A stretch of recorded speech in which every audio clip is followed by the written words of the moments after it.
Bab 368, Orang yang dimanfaatkan. Kedengarannya menarik, tapi dibandingkan streaming, aku lebih optimis dengan video pendek. Agam menjadi tertarik dan berkata dengan serius. Streaming bisa menampung 4.000 hingga 5.000 penonton. Total penayangan video sekitar 3 hingga 4 juta. Satu video pendek viral bisa ditonton hingga 10 juta kali. Cakupannya lebih luas dan sejalan dengan gaya hiburan yang serba cepat saat ini. Hal ini akan lebih membantu publisitas dan penyebarannya. Setelah itu, siapkan orang streaming menjelajahi toko atau sediakan sebidang tanah kosong tempat orang membayar untuk menggali emas. Setiap orang membayar 398.000. Dapat 1 gram emas saja sudah untung besar.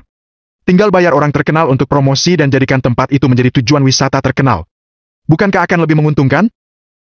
Mata Dylan berbinar. Dia menepuk paha sambil berkata, Sial, kenapa aku tidak terpikir? Pak, kamu sungguh hebat, terimalah hormatku. Perusahaan Yusika, ya? Aku akan mengatur seseorang untuk berdiskusi lebih detail denganmu. Agam menyimpan kartu nama. Bagaimana kalau aku gagal lelang tambang emas Gunung Cayan? Tidak mungkin, kamu sudah terpilih. Dylan tertawa canggung. Awalnya, dia ingin membual untuk mengumpulkan investasi. Tak disangka akan bertemu orang yang jauh lebih bisa membual darinya. Bayangkan betapa tertekan hatinya.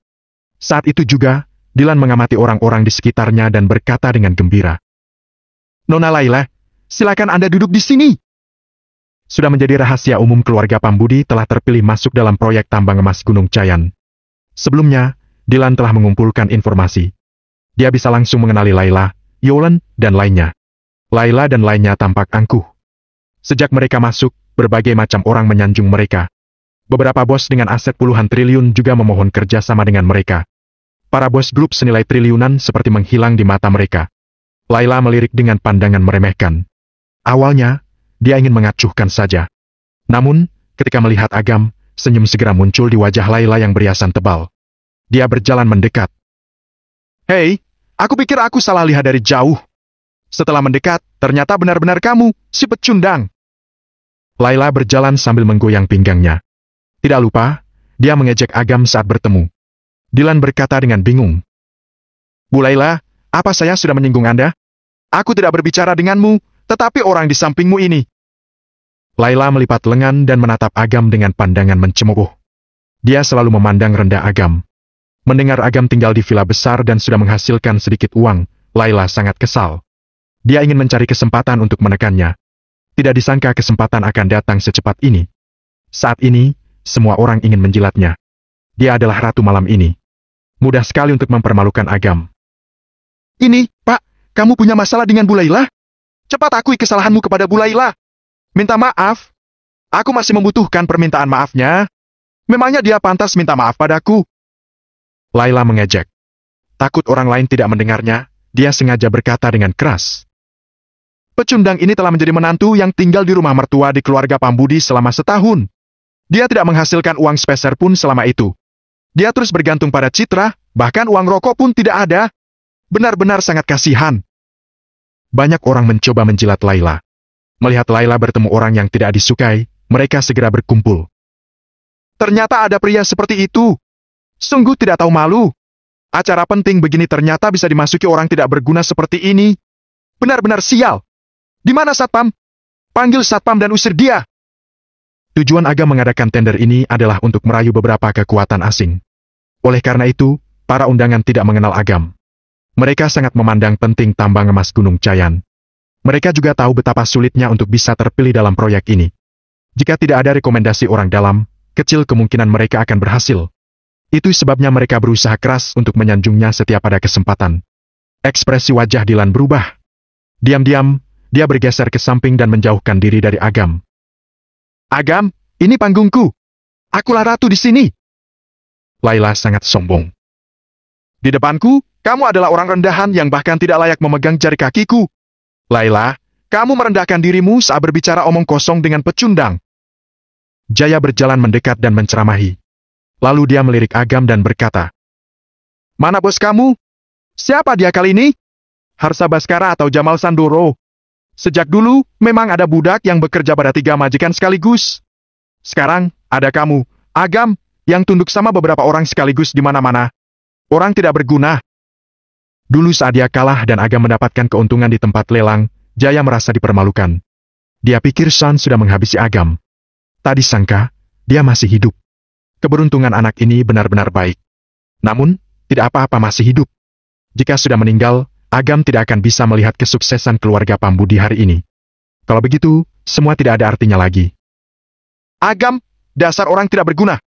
Kamu masih berani datang? Memang bajingan sialan. Cahya datang dan mengutuk sambil menunjuk Agam. Bu, kalian keterlaluan. Kenapa kalian memarahinya seperti itu? Citra berjalan mendekat dengan cepat. Wajah cantiknya penuh amarah. Citra tidak menyangka pergi sebentar saja, keluarganya sudah menekan Agam. Apakah mereka harus melihat Agam hidup di jalanan baru bisa puas? Mengapa kebencian orang-orang ini bisa begitu besar? Bagaimana kamu bisa masuk ke sini? Ekspresi wajah Laila berubah drastis. Dia bersusah payah akhirnya bisa mempermalukan Citra. Siapa sangka Citra masih bisa masuk? Laila merasa seperti menjilat ludahnya sendiri. Citra mengabaikannya dan cepat-cepat mengadang di depan Agam.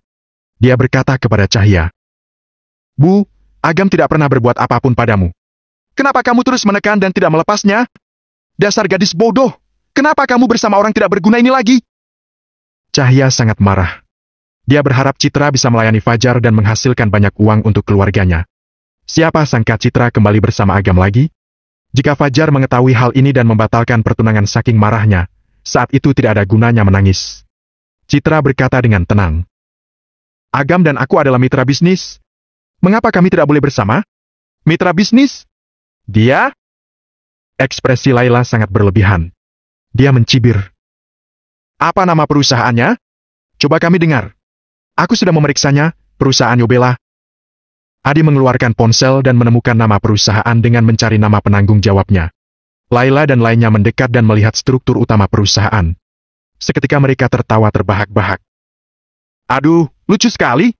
Aku kira perusahaan besar, ternyata modal dasarnya tidak sampai 10 miliar. Sekalipun diberikan kepadaku, aku tidak mau menerima perusahaan bobrok seperti ini. Mereka malah berani datang menghadiri tender. Memangnya tidak takut ditertawakan orang?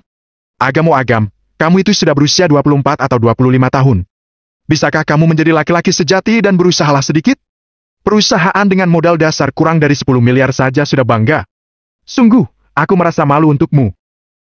Para bos di sekitarnya ikut tertawa terbahak-bahak. Siapa bos yang datang berpartisipasi dalam tender ini dan tidak memiliki aset triliunan? Bahkan dengan aset puluhan triliun pun, belum tentu bisa memenangkan kuota proyek.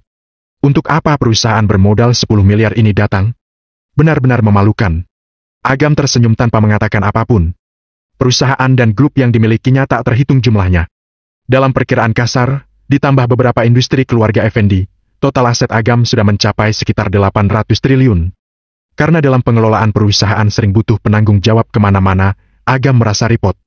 Dia pun menaruh semua perusahaan dan industrinya di bawah nama Jamal, Harsa, dan lainnya. Perusahaan Yobela adalah satu-satunya perusahaan atas nama Agam sendiri. Setiap hari kamu terus mengikuti Jamal. Kupikir kamu bisa mendapatkan keuntungan. Ternyata hasilnya cuma perusahaan bobrok dengan modal tidak lebih dari 10 miliar. Kamu sungguh hebat. Jaya menghina. Sebelumnya, Jaya masih khawatir. Dia pikir Agam beruntung dan telah menghasilkan banyak uang. Sekarang, dia hanya orang yang dimanfaatkan saja. Bab 369, Daftar. Gadis bodoh, apa kamu sudah menyadari kenyataan sekarang? Biar ku beritahu. Meskipun pecundang ini terlihat tidak berbahaya, sebenarnya hatinya sangat kejam. Cahya penuh kebencian dan berteriak. Kamu datang terlambat, jadi kamu tidak tahu hal ini. Paman Jaya dan lainnya sudah tahu. Siang hari, aku pergi ke pasar setan untuk belanja dan menemukan harta karun. Namanya pagoda kaca atau apalah itu. Intinya, barang itu sangat berharga. Lalu, dia lewat dan cemburu. Dia menghancurkan benda itu. Karena Agam mantan menantuku, aku berniat mengeluarkan uang dan menyelesaikan masalah ini untuknya. Siapa sangka, dia tidak menghargainya, malah merampas harta itu. Menurutmu, apa orang macam ini tidak pantas dimarahi? Mendengar ini, semua orang menuduh dan merasa Agam pantas dimarahi. Ya sudahlah kalau dia tidak memiliki kemampuan. Namun, bagaimana bisa kamu sebenci itu hingga menghancurkan harta yang ditaksir mantan ibu mertuamu? Cahya bersedia melupakan dendam dan menghabiskan uang untuk membantumu menyelesaikan masalah. Kamu malah merampas barangnya. Tidak tahu malu. Hardi berkata dengan serius. Citra, benar kata ibumu. Kami adalah orang tuamu. Kami tidak mungkin berbohong padamu. Citra menatap Agam heran. Kenapa Agam tidak membahas hal ini dengannya? Agam mengangkat alisnya. Padahal Agam membantu suami istri Cahya menyelesaikan kesulitan mereka. Pada akhirnya, mereka tidak hanya tidak mau balik menyalahkannya, tetapi juga berani mengungkitnya lagi. Pasangan tidak tahu malu itu sekali lagi memberikan persepsi baru untuk Agam. Benar, makin bodoh seseorang, dia akan makin perhitungan. Bibi Cahya, tenanglah. Kalau ada waktu, aku akan membantumu membereskan pecundang ini. Sambil bicara, Laila mengamati sekitarnya dan berkata, kalian semua telah mendengar sosok sebenarnya orang ini. Aku harap kalian buka mata dan menjauhinya. Kalau bisa memberinya pelajaran untukku, akan lebih baik. Haha, Bu Laila, Anda terlalu sungkan. Biarpun Anda tidak mengatakan apa-apa, kami pasti tidak akan berteman dengan orang seperti itu. Aku belum pernah mendengar perusahaan Yobela. Serahkan masalah ini padaku. Aku berjanji untuk membuatnya bangkrut dalam waktu 3 hari. Beberapa bos memulai diikuti oleh suara-suara yang menyetujui. Mengurusi perusahaan kecil bernilai miliaran ini bisa memenangkan hati keluarga Pambudi. Hanya orang bodoh yang tidak melakukannya. Citra pucat pasi. Orang-orang ini adalah tokoh besar dengan aset bernilai triliunan atau bahkan puluhan triliun. Jika sudah ditandai mereka, perusahaan Yobela tidak akan bisa melawan dan pasti akan hancur. Dilan menggerakkan bibir. Dia ingin mengambil kembali kartu namanya dan menjauh dari Agam. Namun, ada begitu banyak orang yang menonton. Jika dia mengambilnya sekarang, bukankah itu membuktikan dia pernah berhubungan dengan Agam? Setelah dipikir-pikir, Dilan memutuskan untuk menunggu hasilnya dulu. Dia tidak tahu, keputusan kecilnya ini akan mengubah nasib hidupnya. Laila melihat begitu banyak bos yang bergegas menunjukkan sikap di depannya. Kesombongannya melejit. Laila memandang Agam dan Citra dengan pandangan menghina. Rasanya puas sekali memegang kuasa atas hidup orang lain. Dia ingin menyiksa Agam sampai mentalnya rusak dan bersedia berlutut di depannya memohon belas kasihan. Hari itu tidak akan jauh lagi. Laila dan lainnya pergi ke meja sebelah. Mereka membahas cara menangani perusahaan Yobela. Perasaan Citra campur aduk dan hatinya dipenuhi kesedihan. Jika dia benar-benar memutuskan komunikasi dengan Agam, apakah itu akan lebih baik untuknya? Agam tidak tahu pikiran Citra. Dia sama sekali tidak memikirkan masalah ini. Kehormatan yang dimiliki Laila dan keluarga Pambudi saat ini berasal dari tambang emas Gunung Cayan. Pemilik tambang emas Gunung Cayan adalah dia sendiri. Cukup satu kata dari Agam, dia bisa membuat mereka kehilangan segalanya. Alasan dia tidak mengumumkan hal ini karena dia ingin membuat mereka berlarut-larut lebih dalam lagi. Dia menunggu waktu yang tepat untuk menghancurkan segalanya. Dengan cara ini, proses pembersihannya lebih menyeluruh dan menyenangkan. Makin dekat pukul 8, suasana makin tegang. 3-5 orang duduk berkelompok. Suasana tampak damai, tetapi sebenarnya penuh ketegangan. Mereka tidak akan ragu untuk menggunakan cara apapun selama bisa mendapat tambang emas. Citra gelisah dan gugup. Perusahaan Yobela sudah ditandai. Kecuali mereka bisa memenangkan lelang malam ini, mereka pasti akan berakhir bangkrut. Melihat masih ada lebih dari 10 menit lagi, Citra tahu dia tidak bisa duduk diam. Dia menghubungi Dennis melalui penanggung jawab dan ingin melakukan usaha terakhir. Pak Agam, Nona Citra ingin bertemu denganku, mungkin untuk memenangkan lelang. Ini, apa yang harus aku katakan? Dennis menelepon untuk bertanya. Setuju saja seperti biasa, tapi hasilnya jangan diubah. Baik. Omong-omong, aku punya daftar untukmu. Siapa yang menang lelang dan siapa yang tidak sudah tertulis di atasnya. Kamu cukup mengikutinya. Aku sudah menerimanya. Perusahaan Jumari tidak ada? Pak Agam, ini adalah industri tambang yang terkenal di Provinsi S. Mereka adalah mitra yang ideal. Kenapa malah didiskualifikasi? Karena mereka membuatku tidak senang. Agam mencibir dingin. Dia melihat pada pemilik bisnis yang mengelilingi dan menyanjung keluarga Pambudi dari jauh. Agam bukan orang jahat, tetapi dia juga bukan orang baik. Bagaimanapun, tujuan keberadaan tambang emas Gunung Cayan adalah untuk mendapatkan sekutu. Orang yang tidak menyenangkan seperti ini tidak akan cocok sehebat apapun mereka. Selain itu, menarik mereka hanya untuk dukungan saja. Mengapa aku, Raja Penguasa Neraka, harus meminjam kuasa orang lain di dunia ini? Awalnya, perusahaan Jumari adalah pilihan terbaik yang paling diharapkan. Sebelumnya, Fendi juga sudah membeli banyak ekskavator dan peralatan mesin pengolah untuk ini. Kali ini mereka kalah dalam pemilihan. Tidak hanya usaha mereka yang sia-sia, harga saham juga akan anjlok. Dennis berkata dengan sinis.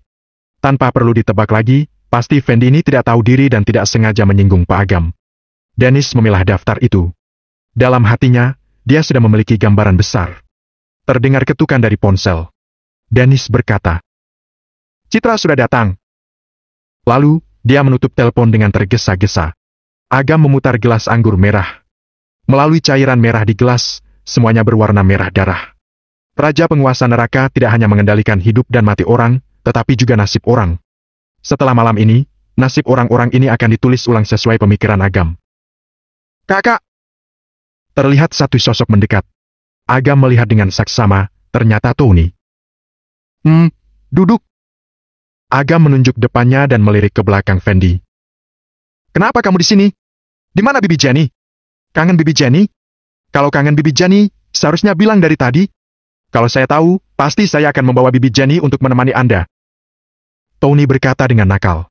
Agam memutar matanya kepada Tony dan berkata sambil tersenyum. Bagaimana? Kelihatannya keluarga Wirawan berencana melatihmu?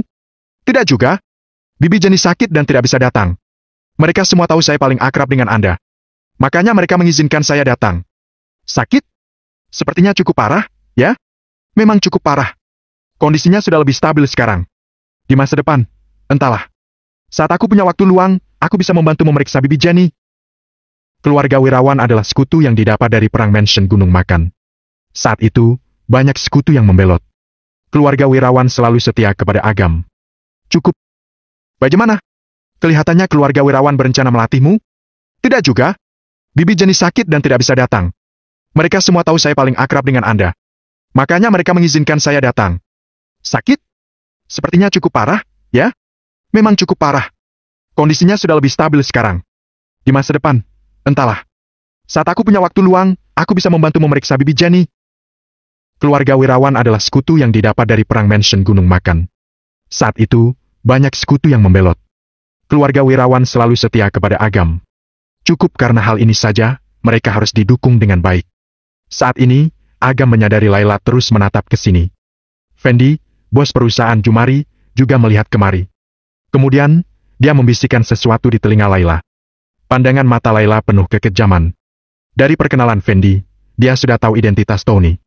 Dia tidak ingin ada orang kuat yang berteman dengan Agam. Apalagi keluarga Wirawan, salah satu dari 8 klan kecil yang terkenal di wilayah timur. Melihat Laila membawa seseorang kemari, Agam sudah menebak pikirannya dan tersenyum pada Tony. Lagi bosan tidak? Temani aku bermain-main dengan wanita itu dan menjebaknya. Tentu. Tony telah mengenal trik-trik di dunia bisnis sejak dia masih kecil. Tentu saja hal ini tidak akan asing baginya. Bab 370, menyiapkan jebakan. Agam menggosok matanya dengan keras dan mengacak-acak rambutnya. Dia bertanya, bagaimana keadaanku saat ini? Seperti sudah rugi puluhan triliun. Tepat sekali. Ketika Agam melihat Laila mendekat, dia menyesap anggur. Dia memegang kepalanya dan terlihat depresi. Bukankah ini Tuan Tony dari keluarga Wirawan? Laila berkata dengan ekspresi menggoda. Dia duduk di samping Tony sambil melipat kaki panjangnya. Belahan rok kebaya yang dipakainya memperlihatkan kakinya yang putih dan menggoda. Laila berkata dengan nada merayu. Tuan Tony terlihat gagah dan tampan membuat jantungku berdebar.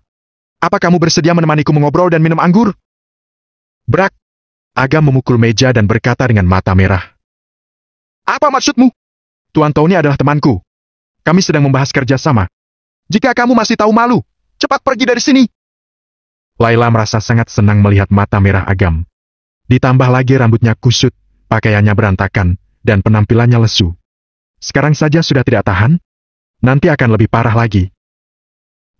Ada apa denganmu? Bukannya tadi masih sombong, ya? Laila berkata dengan nada tidak tulus. Ini semua karena kamu. Kamu masih sarkas di sini? Apa kamu masih manusia? Agam melotot sambil berteriak-teriak. Lucu sekali. Kamu sendiri yang lemah, malah menyalahkanku. Laila berkata mencemooh sambil memanas-manasi Tony. Tuan Tony, coba Anda lihat dia. Dia ini hanya pecundang yang berlindung di belakang wanita. Dia hanya memiliki perusahaan kecil dengan modal dasar tidak lebih dari 10 miliar. Jangan mau bekerja sama dengannya, nanti yang ada malah rugi. Diam! Aku sudah membahas kerja sama dengan Tuan Tony. Hanya butuh 3 bulan saja, 10 miliar menjadi 1 triliun. Ketika saatnya tiba, aku akan membuatmu dan keluarga Pambudi menyesal. Agam berkata dengan nada dingin. Bisnis macam apa yang menghasilkan begitu banyak uang?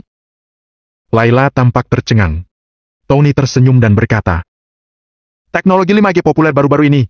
Aku telah mengembangkan satu set lengkap sistem kehidupan ekologis untuk aplikasi 5G. Sistem saat ini sedang dalam tahap pengujian internal. Setelah masuk pasar, Perkiraan nilainya paling sedikit 20 triliun. Aku tahu 5G. Layla memutar matanya dan menempel kepada Tony. Dengan ekspresi menggoda, dia berkata, Tuan Tony, meski kita baru bertemu, aku telah mengagumimu sejak lama. Begini, bagaimana kalau aku bergabung denganmu juga? Sepertinya tidak bisa, kata Tony dengan ekspresi pasrah. Kuota yang dialokasikan untuk proyek ini terbatas. Baru saja, Pak Agam mengisi kuota terakhir. Tidak perlu menambah orang lagi. Mudah saja. Kalian belum menandatangani kontrak, bukan? Ganti saja dia dan pilih aku.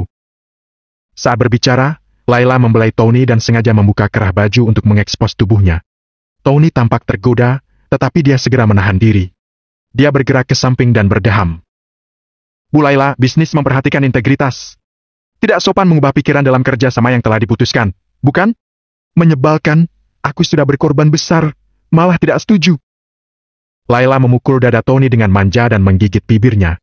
Dia berkata, Tuan Tony, keluarga Pambudi telah mendapatkan kerja sama tambang emas Gunung Cayan. Kamu memberiku proyek ini dan aku juga akan memberimu tambang emas. Saling membantu dan saling menguntungkan, solusi yang sama-sama menang untuk kedua belah pihak. Sangat bagus, bukan? Orang tidak berguna ini tidak bisa memberimu apapun.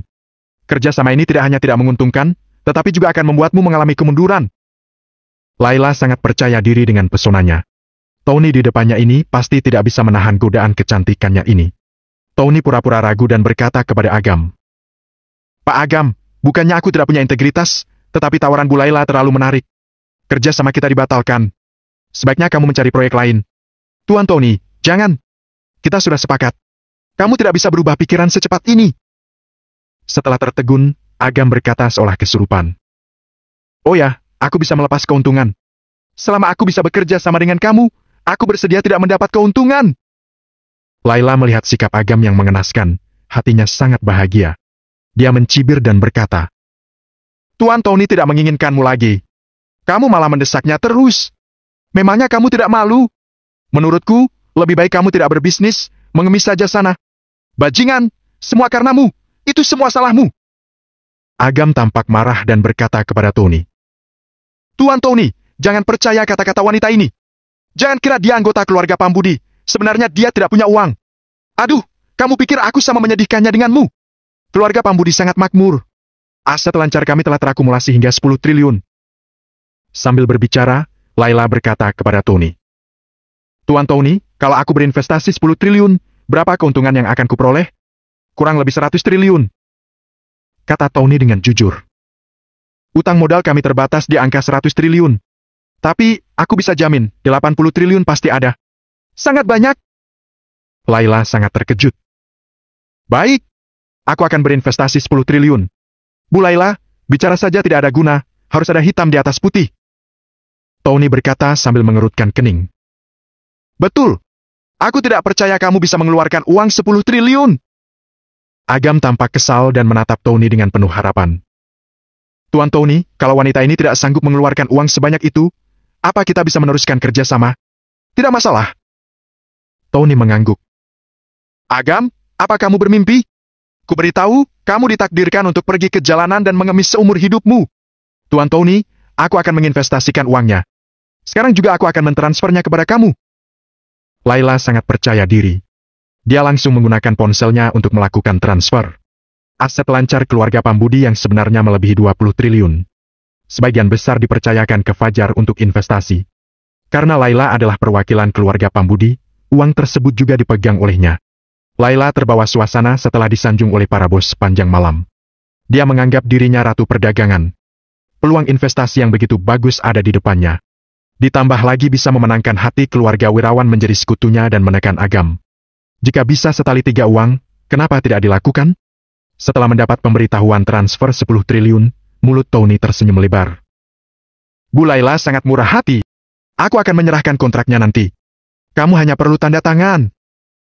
Tony terkekeh. Tuan Tony terlalu segan. Tidak masalah sedikit terlambat. Aku lebih suka orangmu. Layla tersenyum menggoda.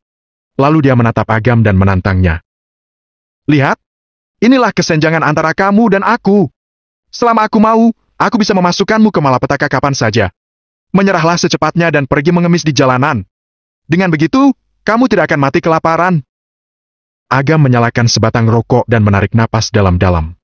Tembakau terbakar dan mata Agam merah. Dia menghela napas dan berkata, "Kamu menang. Kalau dari awal bisa sadar, kenapa harus menderita selama ini? Dasar pecundang." Layla mencibir dan memandang Tony dengan penuh godaan. "Tuan Tony, aku ingin mentraktirmu makan malam nanti. Bolehkah?" "Tentu saja boleh." Tony bangkit dan berkata, "Aku akan pergi ke kamar mandi dulu." Astaga, kalau tidak pergi lagi, dia tidak akan bisa menahan tawanya. "Silakan." Layla tidak curiga sedikit pun.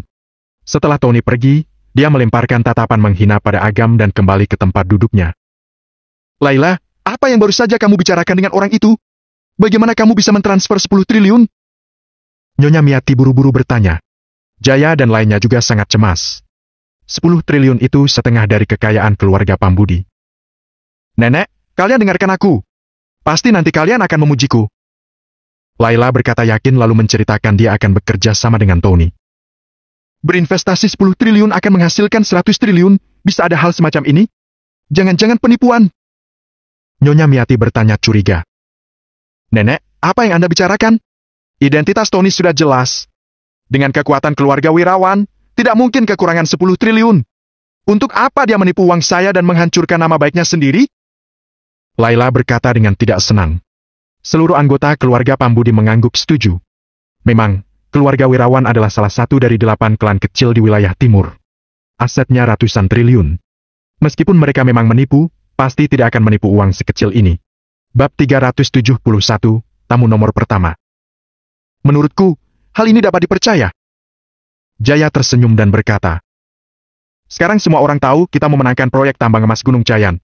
Mereka semua ingin menjilat kami. Mana mungkin ada yang menjebak kita? Selain itu, agak miskin. Keluarga Wirawan tidak mungkin memasang jebakan untuk pecundang itu. Tidak masuk akal." Semua anggota keluarga Pambudi mengangguk setuju. "Bu, ada apa? Bukankah seharusnya Anda senang karena putri Anda mendapat kontrak besar lagi? Kenapa Ibu memasang wajah cemberut?" Layla melihat ekspresi masam putri. Dia melangkah maju memeluk lengannya serta berkata dengan manja, "Senang, aku senang kok." Putri tersenyum, tetapi ketakutan tampak di matanya. Kejadian grup Randu Pesat sebelumnya masih segar dalam ingatannya. Jenny dari keluarga Wirawan membungkuk kepada Agam di depan umum. Tony juga berlutut untuk meminta maaf. Tidak diragukan lagi, hal ini menunjukkan hubungan kedua belah pihak tidak biasa. Sekarang putrinya bekerja sama dengan keluarga Wirawan di hadapan Agam. Bukankah itu seperti masuk sarang harimau? Makin dipikir, putri makin takut. Telapak tangannya penuh dengan keringat dingin. Namun, dia tidak berani mengatakan apa-apa karena uang sudah diberikan. Jika tidak, dia dan putrinya akan sial. Mungkin itu semua hanya pura-pura saja. Mungkin saat itu hubungan mereka baik, tetapi sekarang menjadi buruk. Putri terus menenangkan diri. "Kenapa kamu merokok lagi?" Citra sudah kembali. Dia melihat penampilan kacau Agam dengan rokok terbakar di tangannya dan mata yang merah. Citra pikir Agam kesal karena ditandai para bos. Hatinya iba dan dia berkata dengan lembut, "Kurangi merokok. Itu tidak baik untuk kesehatanmu." Agam kembali sadar dan mematikan rokok. Dia tersenyum dan berkata, "Aku sedang berakting." "Akting? Ya, nanti kita tonton pertunjukan yang bagus." Citra mengulurkan tangannya yang dingin dan diletakkan di dahi Agam. Matanya memandang iba saat dia berkata, "Apa kamu terlalu tertekan sehingga mengigau?" Tanpa menunggu Agam mengatakan apapun, Citra berkata dengan gembira, "Aku punya kabar baik. Pembicaraanku dengan Pak Dennis sangat lancar. Mungkin aku tidak bisa mendapatkan proyek besar, tapi masih ada harapan untuk memenangkan beberapa proyek sampingannya." Agam tidak tahu harus senang atau sedih. Dia ingin mengatakan yang sebenarnya kepada Citra. Akan tetapi, melihatnya bahagia dan puas, tiba-tiba Agam tidak tega mengatakannya. Citra tidak tahu usaha yang dilakukannya sama sekali tidak berguna dan Agam adalah dalang di balik semua ini. Berdasarkan pemahaman Agam tentang Citra, kalau sampai Citra tahu, dia mungkin akan meragukan dirinya sendiri. Tunggu malam ini, Agam akan mengaku. Hanya tinggal 5 menit sebelum pukul ke-8. Panggung sudah disiapkan. Lampu meredup dan seluruh aula menjadi hening. Perhatian semua orang tertuju pada panggung. Mereka menunggu momen penentuan. Beberapa saat kemudian, seorang pria berjas berjalan ke atas panggung. Itu adalah Prio. "Selamat datang semuanya. Namaku Prio Darwono. Aku adalah manajer umum grup Randu Pesat. Aku bertanggung jawab untuk memandu acara tender hari ini. Acara akan segera dimulai. Silakan duduk secepatnya. Grup Randu Pesat? Aku tidak menyangka bahwa tambang emas Gunung Cayan juga berhubungan dengan grup Randu Pesat. Putri, setelah konferensi berakhir, bawalah aku bertemu dengan Prio untuk mengobrol sejenak. Dengan keunggulan sekarang, mungkin kita bisa mengembalikan kerja sama dengan grup Randu Pesat. Nyonya Miati berkata sambil tersenyum pada Putri. Baik, aku akan berusaha mengaturnya. Putri tersenyum kecut. Jika bukan karena cahaya redup, wajah muramnya pasti sudah terlihat. Suasana hatinya begitu gelisah sekarang. Agam hampir tidak berhubungan dengan Prio. Konferensi ini lagi-lagi dipandu oleh Prio. Mungkinkah dalang di balik ini adalah Agam? Memikirkan hal ini, Putri merasa ketakutan hingga kesulitan bernapas. Tidak, pasti bukan Agam. Putri mencoba sebaik mungkin untuk menyangkalnya. Dia juga mencuci otak sendiri. Dia harus menyembunyikan kebenaran dan berpura-pura tidak tahu apa-apa. Kalau tidak, dia akan menjadi kambing hitam. Siapa yang menempati kursi nomor 1 dan 2? Cahya memandang dua kursi terhormat yang kosong dan tidak bisa menahan diri untuk tidak bertanya. Keluarga Pambudi adalah tamu kehormatan kali ini. Mereka semua cuma diatur duduk di baris kedua. Mereka yang duduk di baris pertama pasti tokoh besar tingkat atas.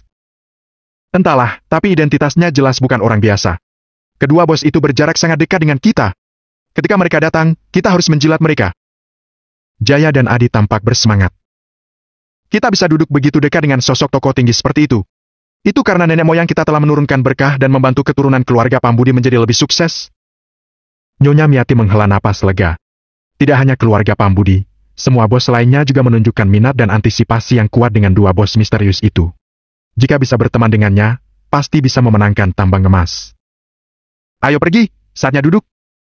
Agam meletakkan gelasnya dan melambai pada Citra. Dia berjalan ke kursi nomor 001 dengan tangan di saku dan duduk dengan tenang. Ih! Melihat kejadian ini, semua bos menarik napas panjang. Saat mereka melihat Agam berjalan mendekat, mereka kira dia staf. Siapa sangka dia benar-benar duduk. Nyonya Miati, Jaya, dan lainnya tampak heran. Suami istri Cahya menganga tercengang. Siapa yang mengizinkanmu duduk di sini? Keluar! Laila sangat marah. Orang yang dia harapkan datang adalah pria asing tua. Dia sudah bersiap untuk memberikan tubuhnya. Siapa sangka Agam akan duduk di sana? Hal ini membuatnya merasa sangat najis. Benar-benar menarik. Apa keluargamu yang mengelola hotel ini? Memangnya kursi ini dipindahkan dari rumahmu? Apa urusanmu aku duduk di sini? Agam bicara sambil memelototinya. Mengapa keluarga ini selalu banyak masalah? Kamu duduk di kursi paling terhormat. Itu disiapkan untuk tamu paling terhormat. Kamu tidak berhak duduk di situ. Laila berkata dengan nada dingin. Jaya berkata dengan nada tidak tulus. Agam, setidaknya kamu pernah bersekolah. Memangnya kamu tidak bisa duduk di tempatmu sendiri? Seharusnya kamu keluar saja dan jongkok di gerbang. Itulah tempat yang cocok untukmu. Mendengar ini, para bos di sekitar tertawa terbahak-bahak. Bahkan kita sendiri tidak berani duduk dalam posisi ini. Dia malah duduk nyaman di sana. Jangan-jangan dia orang bodoh. Orang seperti ini kalau tidak sakit jiwa, ya memang terlahir idiot. Sama sekali tidak bisa membaca situasi. Pak Jaya benar. Orang idiot seperti ini seharusnya berjongkok di pintu dan menjaga ke gerbang. Suara komentar bergema di sekeliling. Wajah Citra merona merah karena marah, tetapi dia tidak bisa membantahnya. Apa yang dilakukan Agam memang terlalu berlebihan. Baris pertama ini disediakan untuk tamu yang paling terhormat. Mereka hanya mewakili perusahaan kecil dengan modal dasar hanya 10 miliar. Sudah untung bisa duduk. Mana mungkin mereka layak duduk di baris pertama? Agam, ayo kita duduk di belakang. Citra ingin menarik Agam. Tak disangka, Agam malah menarik Citra dengan lincah hingga terduduk di sampingnya. Ini kursi nomor 1, kan? Agam memandang Jaya dan lainnya. Sudah tahu masih bertanya? Jaya berkata dengan nada dingin. Betul sekali. Agam bersandar di kursi dan tersenyum. Akulah tamu nomor pertama. Begitu ucapan ini diutarakan, sekeliling menjadi sunyi senyap. Kamu tamu nomor 1? Agam, kamu benar-benar berani membual. Kenapa kamu tidak bilang saja kamu adalah pemilik tambang emas Gunung Cayan? Jaya tertawa sambil memegang perutnya dengan gaya berlebihan. Hal ini menarik tawa ejekan lainnya. Kamu? Aset kamu bahkan tidak mencapai 200 miliar. Masih ingin menjadi tamu nomor 1? Kalau otakmu miring, sebaiknya cepat-cepat diperiksa. Jangan membuat malu. Aku telah melihat banyak orang seperti kamu. Tidak puas dengan hidup, akhirnya mencari perhatian di acara-acara khusus. Benar-benar membuat orang muak. Citra menatap Agam dengan wajah pasrah. Citra benar-benar tidak tahu apa yang Agam pikirkan. Mengapa dia berkata seperti itu di depan umum? Memangnya dia merasa musuhnya masih belum cukup banyak? Bab 372, finalis terpilih. Ayah, kurasa kita tidak perlu bicara omong kosong dengan orang ini. Langsung saja panggil orang dan usir dia. Aku merasa malu berada di bawah atap yang sama dengan pecundang ini. Adi mengipasi seolah badan Agam mengeluarkan bau yang tidak enak.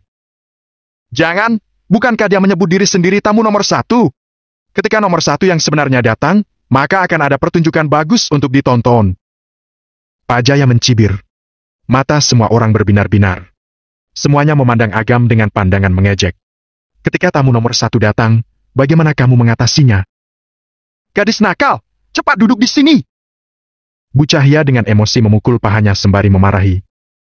Kalau tamu nomor 1 datang dan melihatmu duduk di sini, bagaimana kalau dia murka dan melibatkan kami? Dia sedang tidak waras, apa kamu juga jadi bodoh sepertinya? Citra menggigit ringan bibirnya merasa dilema. Agam berkata dengan lirih. Kalau kamu tidak bisa duduk dengan tenang, aku tidak akan menghalangi kamu untuk duduk kembali. Citra menatap Agam dengan lembut, seketika hilang kekhawatirannya.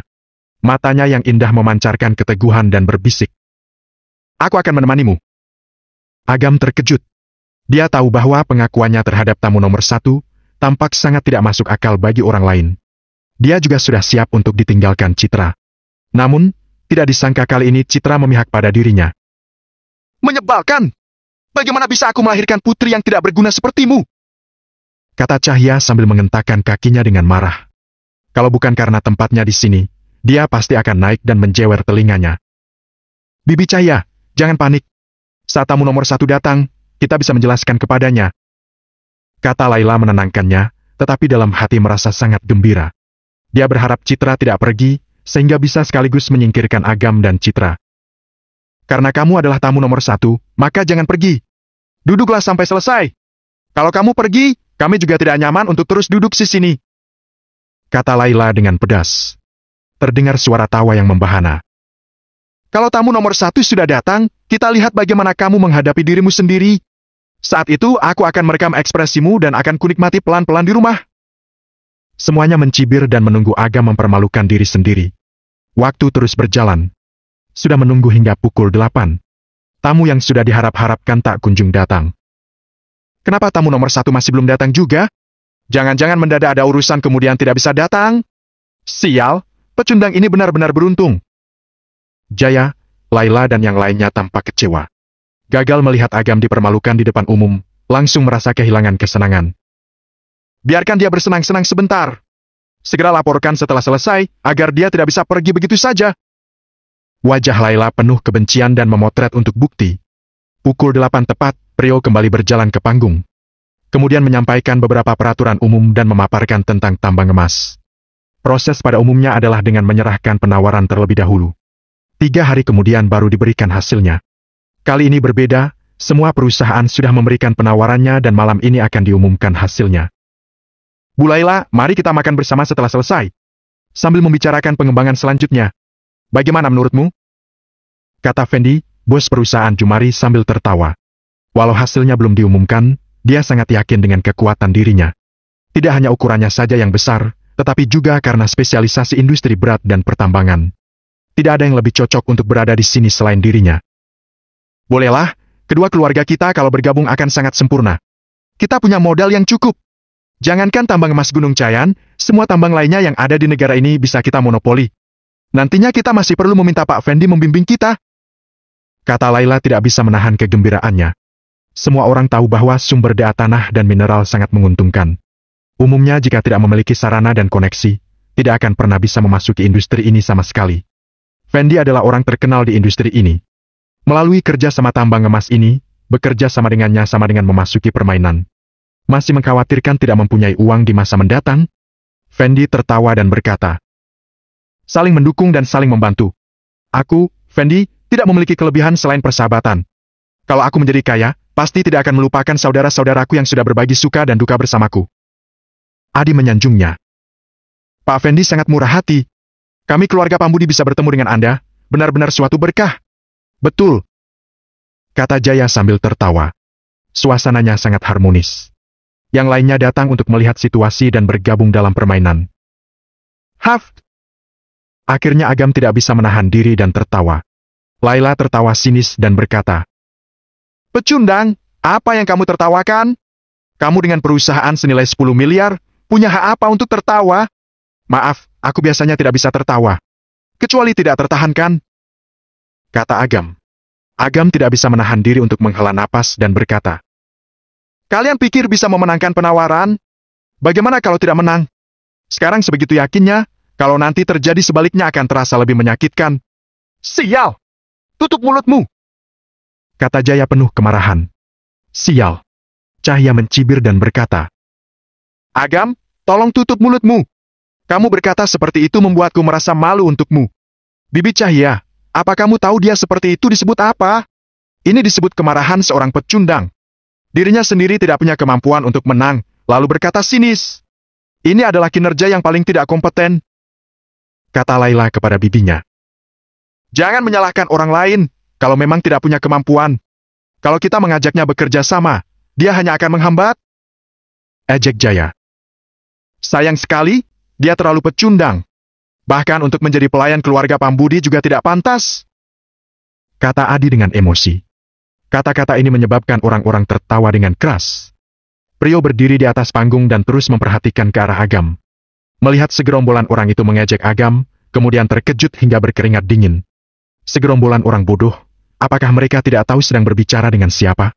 Dia adalah raja penguasa neraka, orang kuat yang diakui di wilayah timur. Sangat jelas ada 4 keluarga bergengsi, tetapi orang yang benar-benar mengerti pasti sudah tahu kekuatan lain yang sudah meningkat dengan pesat. Bahkan sudah mendekati pemimpin 4 keluarga bergengsi, keluarga Suwandi. Mereka masih mengira kalau Pak Agam adalah badut. Mereka tidak menyadari bahwa merekalah badutnya. "Praseleksi langkah awal, total ada 13 perusahaan yang terpilih," kata Prio yang membuat seluruh ruangan menjadi senyap. Semua orang menahan napas dan mendengarkan dengan saksama. Walau praseleksi tidak berarti akan terpilih, jika praseleksi saja tidak terpilih maka mereka hanya bisa berhenti di situ. "Keluarga Pambudi!" Prio melaporkan nama ini dengan sinis. "Bagus!" Laila bertepuk tangan dengan gembira. Nyonya Miati, Jaya dan yang lainnya tersenyum lebar. Walau mereka sudah tahu hasilnya, sangat berbeda saat mendengar langsung dari Prio. Pandangan semua orang yang hadir tertuju pada keluarga Pambudi. Tatapan mata mereka penuh dengan rasa iri dan cemburu. Siapa bisa menyangka bahwa satu keluarga yang tidak terpandang di kota primadona bisa melampaui gerbang kemuliaan. Memiliki kemampuan menjadi pilihan pertama untuk menawar tambang emas Gunung Cayan. Yang dikhawatirkan dalam waktu dekat di kota primadona, bahkan di wilayah timur akan muncul kekuatan yang besar. Mereka adalah keluarga Pambudi. Grup Angkasa, Grup Timur Raya, Perusahaan Musika. Setiap dilaporkan sebuah nama, akan ada teriakan kegembiraan. Perusahaan-perusahaan yang namanya tidak dilaporkan, tampak gugup dan jantungnya seakan naik ke tenggorokan. Yang terakhir, Prio menutup dokumennya dan mengumumkan sebuah nama. Perusahaan Jumari. Bab 373, kutebak ketiga perusahaan ini terpilih. Sebagian besar perusahaan tidak terpilih menghela napas panjang. "Haf!" desah Fendi merasa lega. "Pak Fendi, nomor 1 adalah keluarga Pambudi, kamu yang terakhir. Dengan begini bisa saling membantu, dan kamu penutupnya," kata Laila sambil tertawa. "Tidak bisa dikatakan begitu. Ini hanya seleksi pra pemilihan. Memilih 3 dari 13 nama, persentase yang sangat rendah," kata Fendi sambil tersenyum rendah hati. "Anda terlalu rendah hati. Di antara 13 nama, ada beberapa perusahaan yang bisa menjadi lawan dari perusahaan Jumari," kata Laila sambil tertawa. Ucapan ini langsung disetujui oleh yang lain. Fendi tertawa tanpa mengatakan apapun. Kenyataannya di dalam hatinya sangat jelas. Sudah stabil. Istirahat 10 menit. 10 menit kemudian akan diumumkan hasil akhirnya, kata Prio kemudian meninggalkan panggung. Setelah Prio pergi, semua orang sudah tidak bisa duduk dengan tenang. Mereka yang tidak terpilih juga tidak meninggalkan ruangan. Mereka berkerumun menyanjung 13 kekuatan yang terpilih. Tambang emas Gunung Cayan ibaratnya kue yang besar, tidak hanya mengenai penggalian emas saja. Industri yang ada di belakangnya sangat besar. Sekalipun tidak bisa menjadi pemilik utama, cukup dengan bisa menjalin hubungan baik dengan yang terpilih. Dengan begitu bisa mendapatkan proyek kecil yang bisa menghasilkan keuntungan. Ada 3 kekuatan yang nantinya akan terpilih paling akhir. Mencari siapa yang harus disanjung merupakan sebuah pengetahuan. Keluarga Pambudi pasti terpilih. Kemudian perusahaan Jumari, masih tersisa satu lagi yang masih belum terpilih. Keluarga Pambudi dan grup perusahaan Jumari pasti banyak yang memilih. Beberapa kekuatan juga memahami kemampuan yang dimiliki. Tahu kalau tidak ada harapan untuk bekerja sama dengan mereka. Langsung mencari 11 lainnya yang tidak terlalu populer untuk diajak kerja sama. Bu Laila dan Pak Fendi, saya adalah bos perusahaan Musika, Dilan Kosasih. Kalian bisa memanggil saya Dilan. Kata Dilan dengan wajah menyanjung setelah menerobos kerumunan. Hei Dilan, bukankah perusahaanmu Musika juga terpilih? Mengapa masih mendatangi kami untuk berkolaborasi? Fendi tertawa sambil sengaja bertanya. Pak Fendi, Anda jangan begitu. Perusahaan kecil saya hanya main-main saja. Bagaimana bisa bersaing dengan perusahaan Jumari milik Anda, ditambah dengan keluarga Pambudi? Kata Dilan dengan jelas.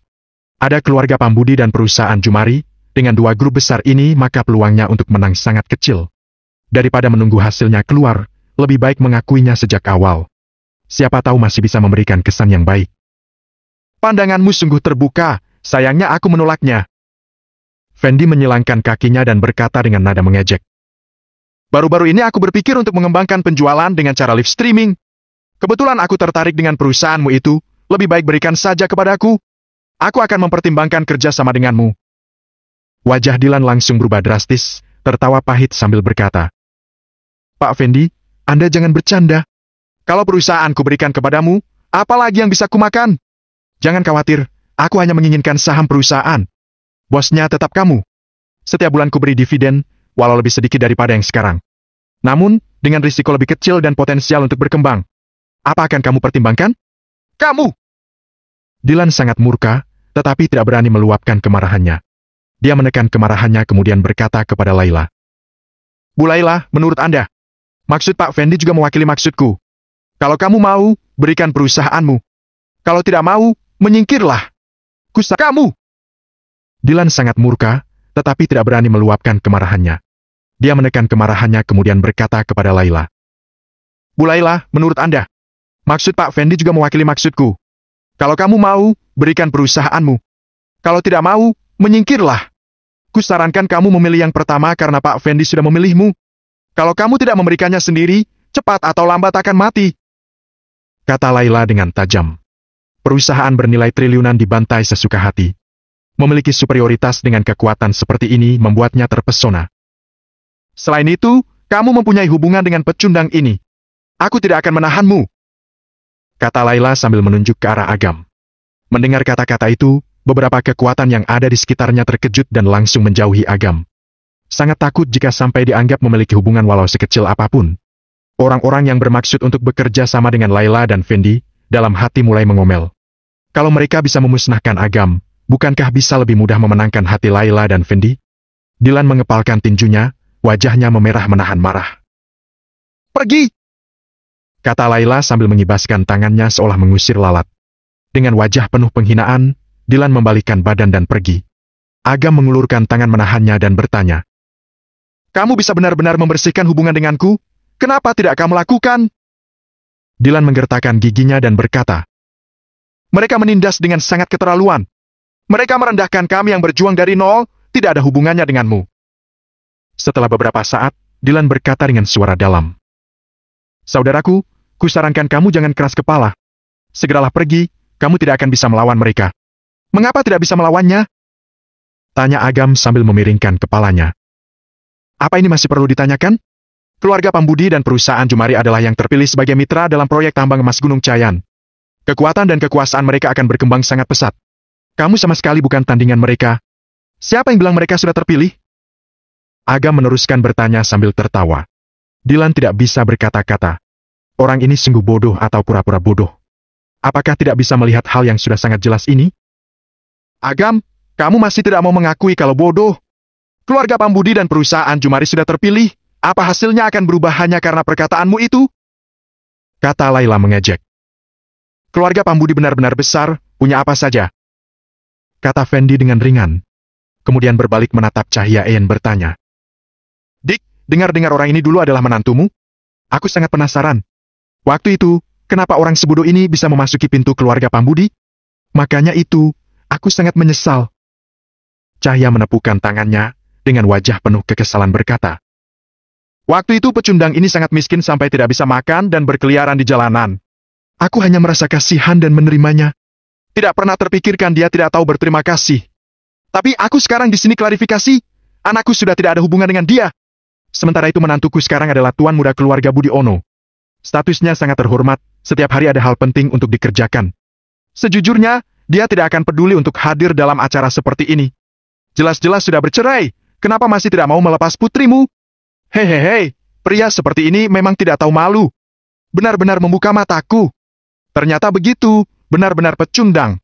Makin tidak berguna seseorang, makin sombong. Dia tidak berhasil dalam hidupnya, jadi ingin melakukan sesuatu di sini. Bos-bos yang ada di sekelilingnya membuka suara, melontarkan segala cemoohan yang tiada habisnya. Seorang pecundang yang tidak memiliki kemampuan dan kekuasaan. Sama sekali tidak tahu diri. Jelas-jelas tidak memiliki uang, masih berlagak seperti tuan besar. Tidak kompeten. Agam tertawa sambil menggelengkan kepala. Dia diam-diam mengingat orang-orang ini. Ketika makin terpuruk, makin bisa menilai hati dan karakter orang. Agam tidak kekurangan sekutu. Yang dia butuhkan adalah orang yang setia dan memiliki karakter yang baik. Walau orang-orang ini memiliki kekuatan yang sangat besar, dia sudah memasukkan mereka ke dalam daftar hitamnya. Agam mengeluarkan ponselnya, mengirimkan pesan kepada Dennis. Isi pesannya sangat singkat, hanya nama 3 perusahaan. Tidak salah. Dokumen penawaran sama sekali tidak penting, para pejabat juga tidak penting. Pertemuan tender ini hanyalah sebuah wawancara hasil akhir dari seleksi ini, semuanya ada di tangan Agam. Apa yang sedang kamu lakukan? Citra melihat Agam mengirimkan pesan dan tidak bisa menahan diri untuk bertanya. Aku menebak 3 perusahaan itu terpilih, bagaimana menurutmu? Agam menunjukkan ponselnya kepada Citra. Agam, perusahaan Musica, ini sudah keterlaluan. Kata Citra tidak bisa berkata-kata. Jangankan Musica, perusahaan Yobela milik mereka hanya terdaftar memiliki modal sebesar 10 miliar. Dahulu memiliki reputasi yang buruk dan baru-baru ini mulai diperbaiki. Satu-satunya prestasi adalah pembongkaran di daerah Lamunta, yang menghasilkan keuntungan sebesar beberapa miliar. Mungkin bagi orang biasa, beberapa miliar adalah angka yang besar. Namun, dibandingkan dengan raksasa perusahaan Jumari dan yang lainnya, itu hanyalah nominal kecil. Agam tertawa terkekeh-kekeh dan berkata, sebaiknya kita bertaruh. Kalau tebakanku tepat, apa kamu bersedia mengabulkan satu permintaanku? Boleh, kata Citra sambil mendengus. Walau pertaruhan ini tidak ada artinya, Agam pasti kalah. Namun, demi Agam merasa senang, dia tanpa berpikir panjang langsung menyetujuinya. Aku masih belum mengatakan apa permintaanku, kamu sudah menyetujuinya? Ekspresi Agam agak aneh dan mesum, kemudian berkata, kalau aku mengajukan permintaan itu, bagaimana? Bab 374, keputusan yang berasal dari pemimpin. Beraninya kamu! Wajah Citra tersipu kemudian dengan kejam mencubit paha Agam. Agam menyeringai dan berkata, apa yang kamu pikirkan? Aku tidak berkata apa-apa. Citra sangat marah. Didorong rasa ingin menangnya, dia mengatakan dengan suara rendah. Oke, aku berjanji padamu. Lagi pula kamu tidak akan bisa menang. Kalau begitu, kalau aku memohon lebih, kamu juga akan menyetujuinya. Citra mendengus pelan seraya melotot kepada Agam dan mengatakan, tutup mulutmu, ada yang datang. Lampu meredup dan Prio berjalan ke arah panggung. Bu Laila, mohon kerjasamanya.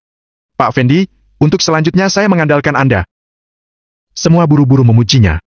Orang-orang keluarga Pambudi dan Fendi tertawa sambil mengangguk tanda setuju. Walau hasilnya belum diumumkan, mereka sudah sangat yakin kalau akan terpilih. Tidak perlu diragukan lagi. Semua orang kembali ke tempat duduk masing-masing. Menatap dengan antusias daftar yang ada di tangan Prio. Berita selanjutnya mengenai perubahan pola wilayah timur sampai Provinsi S. Prio memegang daftar itu dan pandangannya tertuju kepada Agam. Agam mengangguk samar, ini membuat Prio merasa lega. Apa sudah lihat? Tadi Prio melihatku, dia sedang melihatku. Laila duduk di belakang Agam. Dengan sudut pandangnya, dia mengira dirinya lah yang dipandang oleh Prio. Hehehe, sepertinya tambang emas Gunung Cayan terhadap kami keluarga Pambudi merasa sangat puas. Kali ini terpilih dengan lancar. Nyonya Miati berkata sambil tertawa dengan terpaksa. Orang-orang keluarga Pambudi merasa gembira. Mereka seperti melihat kejayaan menjadi milik mereka. Sebelum Prio mengumumkan daftar nama, terlebih dahulu menyampaikan beberapa pesan. Waktunya tidak lama, hanya sekitar 5 menit. Namun, Bagi semua orang yang hadir bagaikan merasakan penderitaan selama bertahun-tahun. Akhirnya, Prio meletakkan dokumennya. Pandangannya menyapu semua hadirin dan berkata, "Selanjutnya akan diumumkan nama-nama perusahaan yang masuk pada seleksi akhir." Semua orang bersemangat dalam sekejap. Bahkan Fendi yang sedang duduk di kursi juga merapikan kakinya. "Mengapa kalian semua segugup itu? Kalian sudah pasti tidak akan terpilih. Pulanglah lebih awal, bersih-bersih dan pergi tidur." Saat ini, Tony berjalan mendekat dan berdiri di samping Agam. Layla tercengang dan berkata, "Tuan Tony, apa maksudmu? Kamu, apa yang kamu lakukan dengan berdiri di samping pecundang ini?" "Pecundang? Kata ini, bisa kamu ucapkan kepada bos?" kata Tony dengan tidak sopan dan kemudian menampar Layla di depan umum. Suara tamparan terdengar nyaring. Layla menutupi wajahnya, menatap Tony dengan pandangan tidak percaya dan mulut ternganga. Anggota keluarga Pambudi tercengang. Hal yang ditakuti oleh putri akhirnya terjadi. Dalam hatinya tidak bisa menyembunyikan rasa ketakutan. Menatap punggung Agam, tampak seperti gunung tinggi yang tidak mungkin bisa didaki, tersembunyi dalam kegelapan. Ketakutan, depresi, dan keputusasaan mengalir ke dalam hatinya. Pandangan putri menjadi gelap, hampir pingsan. Fendi mengenal Tony. Melihat dia berdiri di samping Agam seperti seorang bawahan, seketika kepercayaan dirinya langsung lenyap. Kemudian melihat Agam duduk dengan tenang di kursi nomor 1, langsung memunculkan pemikiran yang sangat mengerikan. Mungkinkah orang ini adalah...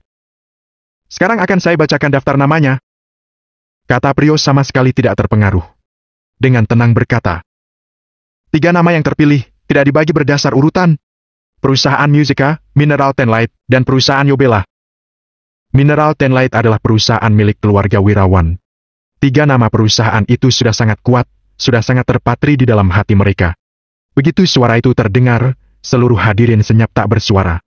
Semua pandangan tertuju kepada Prio yang berada di atas panggung, terdiam tidak mampu mengucapkan sepatah kata pun.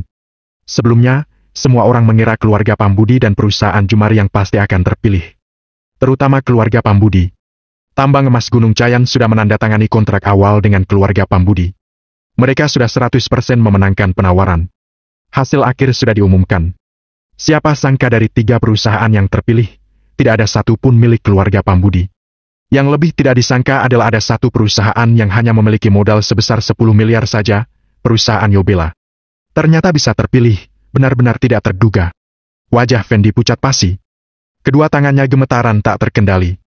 Dia ternyata tidak terpilih. Dia jelas-jelas yang paling memenuhi kualifikasi, kenapa tidak terpilih? Siapa yang bisa memberitahu alasannya padanya? Setelah Citra mendengarkan Prio selesai membacakan daftar nama, kepalanya seperti tersambar geledek. Dirinya sangat tercengang. Terpilihnya Mineral Tenlight tidak mengherankan. Mineral Tenlight didukung oleh keluarga Wirawan yang memiliki modal yang kuat, serta koneksi yang hebat. Itu merupakan perusahaan yang paling memiliki kualifikasi untuk terpilih selain perusahaan Jumari. Perusahaan Musica juga bisa diterima. Walaupun perusahaan ini tidak sesuai, perusahaan Musica berkualitas dalam hiburan dan hubungan masyarakat. Bisa membantu publisitas tambang emas Gunung Cayan dan membangun opini publik. Namun, apa yang dipertimbangkan dari perusahaan Yobela? Dia sendiri tidak memiliki kepercayaan diri.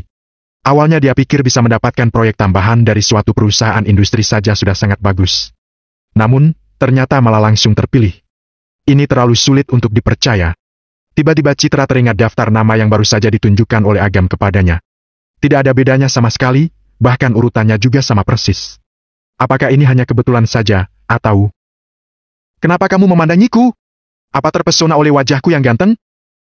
Agam mendapati Citra sedang memandanginya dan mengusap wajahnya sendiri dan bercanda. "Kamu sudah tahu sejak awal, kan?" kata Citra sambil menggigit ringan bibirnya. "Kenapa? Kamu mau mengingkari janjimu?" kata Agam dengan sedih. Citra tertegun, beberapa saat kemudian baru teringat taruhannya dengan Agam. Kemudian merasa canggung dengan apa yang dilakukan oleh Agam.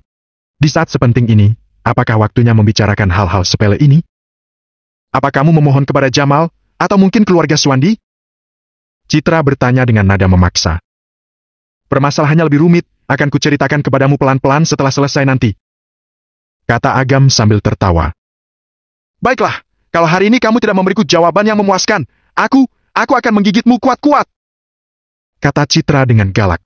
Awalnya dia ingin mengatakan pukul tetapi tidak tega melakukannya kepada Agam. Akhirnya menggunakan kata-kata yang lebih halus. Ternyata kalimat ini membuat Agam memikirkan yang lainnya. Teringat pada janjinya sendiri, membuat perutnya terasa panas. Dia segera menenangkan diri. Langit menjadi saksi bahwa pikiranku sangat murni. Hanya bercanda saja dengannya, paling hanya makan bersama saja. Dilan mendengar daftar nama yang diumumkan oleh Prio, kedua kakinya langsung lemas membuatnya hampir roboh. Dia berlari terbirit-birit ke arah panggung. Bertanya dengan bibir gemetar. Pak Prio, Anda tidak bercanda, kan? Saya, perusahaan musika terpilih? Tentu saja, kata Prio sambil tertawa. Meskipun perusahaan musika ini bukan perusahaan ternama, diakui oleh Agam. Tentu saja Prio memperlakukannya seperti tamu, maka dia berlaku sangat ramah. Ini tidak mungkin, kamu pasti mengambil daftar nama yang salah. Laila lupa menutup mulutnya dan berkata sambil berdiri dengan penuh emosi. Mereka keluarga Pambudi jelas-jelas sudah terpilih. Kenapa tidak terpilih pada seleksi terakhir? Ini tidak masuk akal. Yang lebih tidak bisa diterima adalah karena mereka tidak terpilih, tetapi perusahaan Yobela terpilih. Perusahaan kecil milik Agam yang oleh mereka dipandang sebelah mata dan dipermalukan, ternyata mengalahkan mereka. Daftar nama yang saya baca, semuanya sudah diatur oleh atasan. Tidak mungkin ada kesalahan, kata Prio dengan ringan. Laila tidak bisa menerimanya sama sekali dan berteriak. Suruh Dennis keluar, aku mau berdiskusi dengannya langsung. Ada masalah apa mencariku? Dennis muncul dari balik layar. Para hadirin tercekat melihat kemunculan Dennis. Begitu Laila bertemu dengan Dennis, kemarahannya menurun. Namun, begitu teringat kalah dalam pemilihan, dia berkata dengan wajah benci. Pak Dennis, kamu sudah menandatangani kontrak awal dengan kami keluarga Pambudi. Mengapa nama keluarga Pambudi tidak muncul di daftar nama? Pertama, aku akan mengklarifikasi satu hal. Penandatanganan kontrak dengan keluarga Pambudi waktu itu tidak termasuk penambangan dan pemanfaatan tambang emas. Kedua, daftar nama itu bukan aku yang memutuskan, tetapi dari atasan. Bab 375, makin tinggi mendaki, makin parah jatuhnya. Sesuatu yang sangat mengejutkan untuk semua orang. Setelah berputar-putar, Dennis ternyata hanyalah karyawan. Semuanya sesuai dengan perintah orang lainnya. Siapakah orang itu, bahkan bisa membuat seorang Dennis bisa menurutinya? Seorang yang bisa membuat Dennis dan yang lainnya memanggilnya atasan pasti petinggi tingkat atas. Namun, kenapa tidak pernah mendengar tentang orang ini? Biarkan atasanmu keluar dan berbicara denganku. Aku mau dia memberiku penjelasan. Teriak Laila. Wajah Dennis berubah serius, tersenyum dingin sambil berkata. Kamu kira siapa dirimu? Apa kamu pantas untuk menemui atasan? Laila membisu tak bisa berkata-kata. Kembali kepada para bos yang menyanjungnya dan berkata. Kalian semuanya bisu? Keluarlah dan ucapkan sesuatu. Seluruh hadirin terdiam. Semua bos memandang Laila dengan pandangan bodoh. Kalian keluarga Pambudi memiliki apa? Kalau bukan karena ada rumor telah menandatangani kontrak awal dengan tambang emas Gunung Cayan, kalian semua sama sekali tidak pantas berdiri di sini. Seluruh kehormatan didapatkan dari tambang emas Gunung Cayan. Sekarang mereka tidak menginginkanmu, membuatnya kehilangan pamor. Kalian hanyalah anak kecil, masih ingin memerintah mereka? Melihat tidak ada yang memedulikannya, Laila merasa harga dirinya terinjak-injak. Dengan nada kekanak-kanakan berteriak. Kalian segerombolan pecundang, tadi bagaimana kalian menjilatku? Semua kata-kata baik sudah kalian ucapkan. Sekarang tiba giliran kalian, kalian semua sama seperti patung.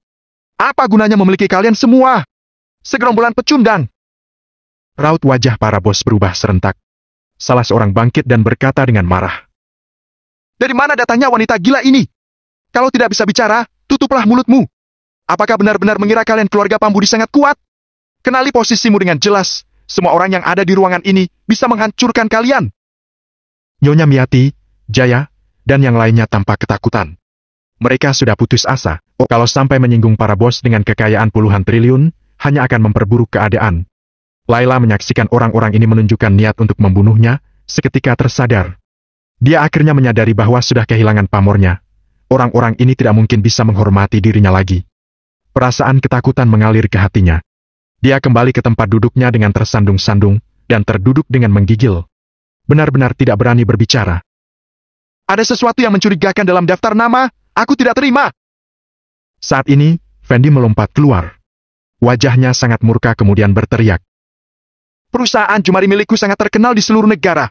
Di antara 3 perusahaan yang sudah kamu pilih itu, mana yang bisa dibandingkan dengan perusahaanku? Fendi mengira dirinya pasti bisa mendapatkan tambang emas Gunung Cayan. Demi bisa lebih awal mendapatkan uang, dia lebih dahulu belanja sejumlah mesin industri berat, bahkan merekrut banyak tim penambang. Biaya semua ini sangat besar. Tidak hanya itu. Demi membangun momentum, selama 2 hari ini dia melakukan wawancara dengan media besar. Melalui momentum ini berharap bisa menaikkan harga saham. Bahkan sebelum dia datang, dia masih menerbitkan sebuah artikel tentang perencanaan strategis tambang emas Gunung Cayan kepada perusahaan dan media. Penuh percaya diri akan sangat menginspirasi kepercayaan dan pemegang saham. Makin tinggi mendaki, makin parah jatuhnya. Perusahaan Jumari sudah kalah dalam penawaran. Begitu berita ini diumumkan keluar, tidak hanya biaya pembelian mesin dan perekrutan terbuang sia-sia, ditambah dengan banyak karyawan yang akan mengundurkan diri. Para investor akan kehilangan kepercayaan, dan harga saham akan anjlok. Dia akan menghadapi kerugian yang sangat besar dan bahkan kebangkrutan. Trik? Dennis tertawa dingin dan mengatakan, Fendi, otakmu sudah rusak? Tambang emas Gunung Cayan adalah industri milik pribadi. Siapa yang memenangkan penawaran? Siapa yang kalah? Bukan aku yang menentukan. Kalaupun kami menjadi pengemis di pinggir jalan, apa hubungannya denganmu? Kamu tidak terima? Kalau tidak terima, tahanlah. Wajah Fendi muram. Ya, industri milik sendiri, diputuskan sendiri. Ada trik apa? Seandainya aku memang ingin mengerjaimu, apa yang bisa kamu lakukan? Fendi menggelengkan kepala dengan tatapan kosong serta terus-menerus mengatakan tidak mungkin. Orang bodoh juga tahu bekerja sama dengannya. Dibandingkan bekerja sama dengan 3 perusahaan itu akan memberikan keuntungan lebih besar. Merupakan situasi keduanya mendapatkan keuntungan. Kenapa Dennis tidak mau memilih dirinya? Mungkinkah yang diucapkan Dennis sebagai atasan, sama sekali tidak peduli dengan keuntungan ini? Tampaknya hanya ini yang masuk akal.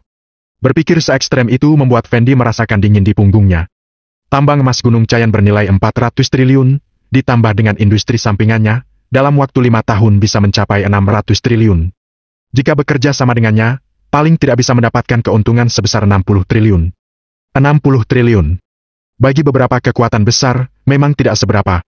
Namun, sudah diletakkan di depan mata tidak diambil adalah hal yang lain. Menunjukkan bahwa dia tidak peduli dengan uang itu, hanya melemparkan sedikit uang untuk orang kecil. Tidak perlu membungkukkan badan untuk memungutnya. Dengan kemampuan seperti itu hanya bisa diungkapkan dengan kata kaya raya. Wajah Fendi bagaikan mayat hidup. Kemarahan yang diakibatkan karena kekalahan dalam penawaran, disembunyikan oleh ketakutan oleh kematian. Yang ditakutkan ini adalah permulaan, yang membuat dia benar-benar putus asa, masih jauh di sana. Pak Dennis, semuanya bisa dibicarakan. Kami ingin bertemu dengan atasan. Satu kali saja, apa bisa? Nyonya Miati dengan senyum terpaksa dan berkata, Kami keluarga Pambudi tidak akan melupakan budi baikmu. Tidak bisa. Dennis menggeleng-gelengkan kepalanya dan berkata dengan nada dingin. Kebetulan, dalam kesempatan ini aku akan mengumumkan kepada semua hadirin yang ada di sini. Kami dan keluarga Pambudi memutuskan hubungan. Semua kontrak yang sudah ditandatangani sebelumnya dibatalkan. Apa? Dennis, apa maksudmu? Kata-katamu tidak dapat dipercaya. Apa kamu tidak takut kami akan menuntutmu? Menuntut? Apa kamu orang tua sudah rabun atau buta huruf? Termuat dalam klausul terakhir yang ada dalam kontrak. Kami punya hak untuk membatalkan perjanjian kalau kondisi kalian tidak memenuhi persyaratan kami. Pembatalan kontrak sudah sesuai dengan kontrak. Kalau kamu mau menuntut, aku akan menghadapinya hingga akhir.